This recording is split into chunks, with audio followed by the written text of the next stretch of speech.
ayo dolen di Malang.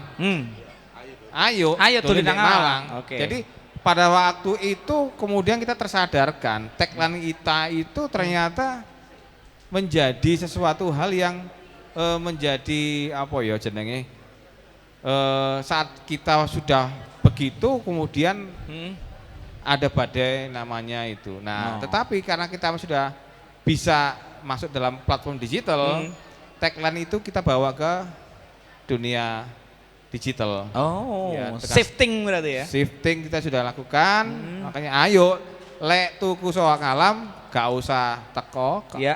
tapi ukut deh marketplace. Oke, jadi digital marketing. Nah, nek ngomong digital marketing itu ndak lepas dari business development. Kayaknya Om Birom sudah punya materi paparan. Saya kemarin saya nginceng dikit nih kayaknya. Ayo kita lihat paparannya Om Birom. Ya. Om Birom punya paparan. Ayo, tak kasih waktu. Terima kasih. Assalamualaikum warahmatullahi wabarakatuh. Waalaikumsalam. Selamat malam. Nih. Iya, enggak apa-apa. Ini kalau di sini sebenarnya karena saya yang paling junior, jadi saya disuruh duluan. Kon nginceng. Sing junior dhisik ngono. Engko sing tuwek baru namburi-mburi nambahi. Tapi ini saya cuman ngelihat dari perspektif saya sebagai orang media, tapi paling tidak data-datanya nanti akan bisa kita diskusikan bersama-sama. Yang menarik adalah, oh ya, ya ini yang menarik.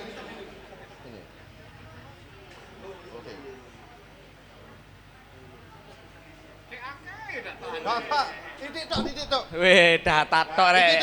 Wes. Iya, saya cuma pengen agak cepat aja, tapi datanya kalau diamati tahun bulan September di Q3 itu ternyata confidence about future, semua orang di Indonesia di survei itu positif, mereka yakin confidence bahwa kondisi ekonomi akan baik, udah naik, dan consumer confidence juga akan sudah mulai tumbuh di Q3 di bulan sampai di September, dan confidence about current economic condition. Jadi di bulan Juli Agustus ketika drop, ternyata pada saat memasuki bulan September itu datanya menunjukkan semuanya sudah optimis. Nah, itu kenapa tadi saya bilang di bulan Juli Agustus dan sebelumnya yang mereka sudah bergerak dan berlari, September mereka sudah menikmati hasilnya. Karena konsumen sudah yakin, sudah mau bergerak. Ya, next.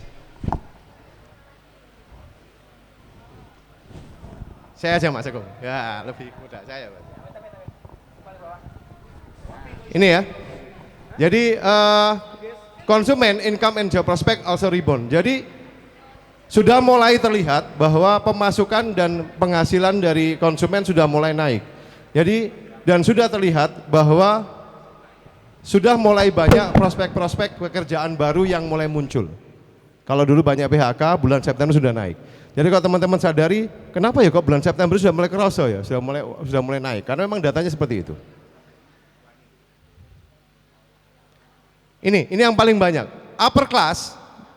Jadi mereka itu di sisi dairy snack. Jadi kalau teman-teman amati, kenapa makanan menjadi sangat penting? Dairy snack, beauty, pharmacy, healthcare itu naik 10% and more, lebih untuk upper class. Middle class juga gitu. Nah, itulah kenapa saya pengen bawa data ini supaya teman-teman tahu bahwa sebenarnya bisnisnya itu akan bergerak di bidang mana. Kira-kira kalau jualan kopi dilabeli kesehatan itu menarik nggak? Kira-kira kalau jualan sesuatu itu dilabeli. Jadi hari ini kita nggak bisa jualan kopi, tapi kopi yang seperti apa? Kaos kesehatan hari ini mungkin menjadi sesuatu. Kaos kaki kesehatan jadi sesuatu. Semua yang berbau kesehatan mungkin akan menjadi sesuatu, karena memang datanya akan naik. Bantal kesehatan. Seperti itu. Ada di sana tuh bantal kesehatan itu. Dan itu kenapa kok hari ini ibu-ibu itu paling senang masak sendiri dan sebagainya. Itu akan terlihat. Jadi mereka yang bergerak di bidang bumbu kesehatan itu kalau dilabeli itu saya belum tahu juga apakah ada sebuah kemasan bumbu kesehatan. Jadi labeling kesehatan menjadi sesuatu. Ini datanya. Dan yang menarik lagi itu kenapa yang jualan kosmetik tahun mulai September itu naik. Jadi ibu-ibu ketika di rumah tetap masih pengen cantik. Ini nggak disadari. Tadi gak dasteran tok ya. Yes. Ya, DE sarungan. Iya. Nah, Ini inovasi itu apa sih? Ini hal-hal teori nggak usah diperbanyak lah. Pokoknya apapun juga yang baru-baru itu bisa dianggap sebuah inovasi lah, gitu ya. Jadi sandal kesehatan itu inovasi. Gitu. Iya, saya kesimpulan. Nah, sekarang pertanyaannya, mau jualan di mana?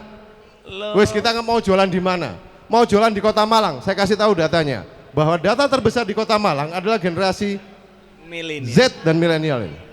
Ini akan menjadi future konsumen. Ini. Kalau mau jualan hanya di Malang, ya. Kalau hanya mau jualan di Malang, bahwa generasi Z dan ini akan menjadi sesuatu yang menopang. Jadi yang dodolan yang segmennya orang tua jangan harap. Kayak Menir Budi ini hanya satu-satunya orang yang berani keluar. Wih. Seumuran Menir Budi nggak banyak yang mau keluar hari ini. Karena SIM-nya masih ada. Iya. Loh, ya.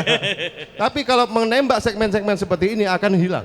Karena nggak semuanya akan punya keberanian seperti ini. Tapi anak-anak muda, hari ini anak muda itu paling bergerak untuk melakukan wisata. Dan mereka yang paling berani. Kalau mau main di Malang. Tapi kalau saya, ini yang menarik lagi. Sambil dengarkan Om Birom cerita, Ya. Juragan daur ulang mau persiapan ini. Oh, siap. Ayo wes. Dan ingat ya, Lanjut terus. tahun 2019 ke 2020, ternyata spendnya itu naik bukan turun. Di Kota Malang itu naik. Orang bilang tahun 2020 turun, enggak naik spendnya datanya. Itu loh saya bilang tadi, minusnya gak ajelem dalam. Kenapa? Karena yang pengaruh itu kelompok 4 dan 5, mereka yang di kelas A dan A+. Itu kenapa kalau teman-teman sadari, yang jualan makanan dan minuman atau snack itu naik pada saat itu. Karena apa? Kalau bahasanya Mas Taufik, orang Malang suka berbagi. Kerasa enggak? Mereka suka berbagi, tak tuku nih barangmu. Pakai namanya, tak tuku nih barangmu. Ini sebenarnya potensi ekonomi. Beli barangku sebagian akan kusumbangkan ke sini. Ini sosial marketing. Beli barangku sebagian akan tak sumbangkan ke sini. Beli. Why not? Kenapa enggak? Tuku kopi nanggon aku, isok nyumbang nanggon iki nih. Belum pernah dilakukan seperti itu secara konsisten. Beli barangku akan seperti itu. Orang Malang paling suka ini.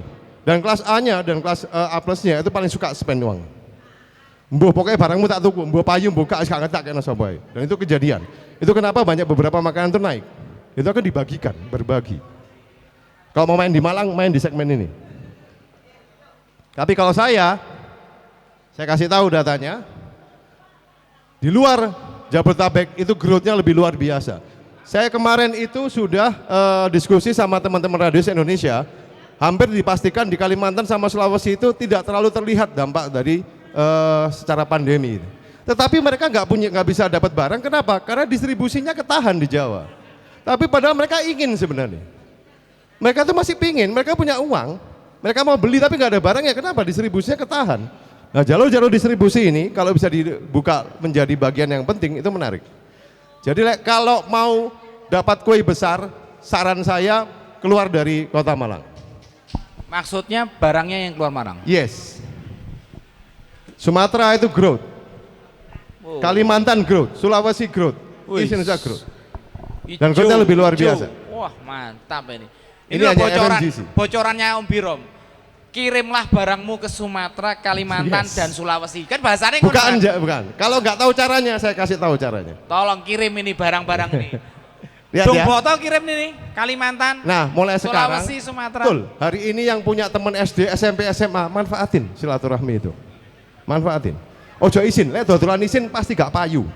Orang jualan itu syaratnya satu. Mungkin abah nanti kasih tahu. Kayak itu izin, dodolan kok izin. Iya betul gitu ya Pak ya. Lek kok dodolan izin, kok usah dodolan, wis selesai. Betul. Oh gak isinan nek gak payu dan yo isinan lho. Bener ya Bu ya? Oh gak isinan lho gak payu dan yo isinan, tambah gak payu. Bu Bawon nancene iso. Nah, Bu iya. Bawon itu. Ini, selain itu kalau nggak mau main itu, main di secondary city.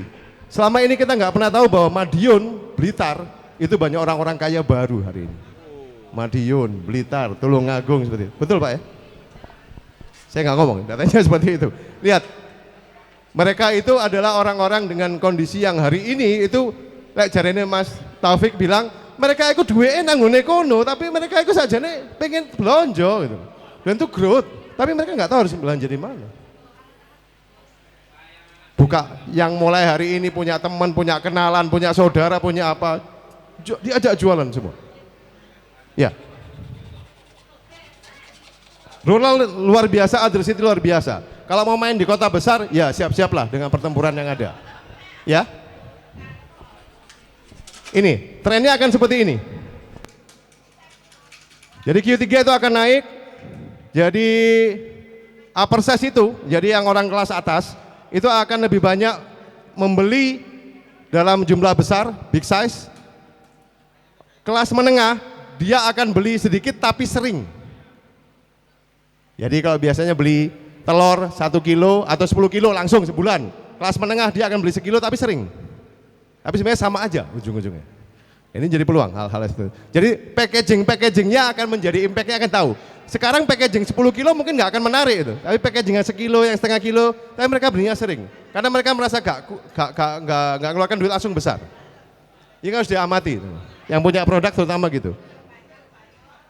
Yang bawah, mereka juga pengen beli yang besar, tapi ngelihat promo. Kalau lagi ada promo mereka akan kejar. Dan ini akan saya kasih tahu, e-commerce itu nanti akan consistently growing, jadi akan konsisten naik. Jadi teman-teman atau pelaku-pelaku UMKM ini kalau mau growth, kalau Mas Chandra sudah menikmati, jangan pernah ditinggalkan digital marketing. Jadi jangan pernah ditinggalkan marketplace. Caranya gimana saya kasih tahu. Tetapi pasar juga masih menjadi kuat. Jadi kalau di kota Malang itu uang belanja nang pasar sih akeh. Traditional market sih banyak. Ini ya. Jadi ini adalah top 10 FMCG, jadi ini adalah food, makanan sehari-hari yang